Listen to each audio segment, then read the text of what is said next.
Matud pa nila, ang kabus ug ang andunahan managsamara. Pero mas bintaha kuno ang dunay kwarta. So, tinuod man, aning kalibutana, bintaha kung na kay kwarta. Pero hinumdumi higala,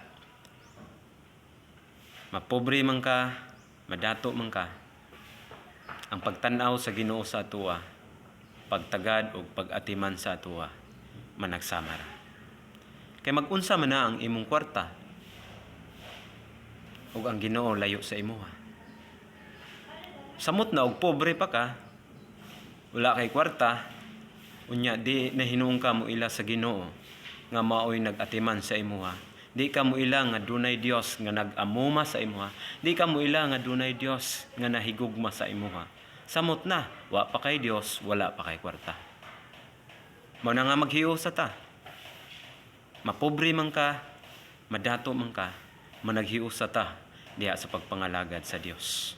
Maghiusa ta diha sa pagpahimuot sa atong buhi nga Dios. Igsoon, kung pagtan-aw nimo ani akong video, wala ka nalipay. Okay lang igsoon. Pero sa diha kung nagtan-aw ka ani nga video, grabe ang ako ang kalipay. Ug nangandoy ko nga bisan dili ka malipay sa pagtan-aw sa akong video, pero nangandoy ko nga unta ang Ginoo maglipay nimo. Bisan pag dili ka madasig sa ako ang mga video sa imong pagtan-aw karon, pero nangandoy ko nga ang Ginoo magdasig nimo. And that's all. Thank you for watching my video.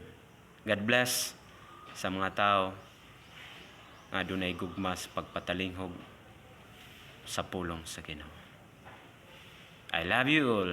God bless.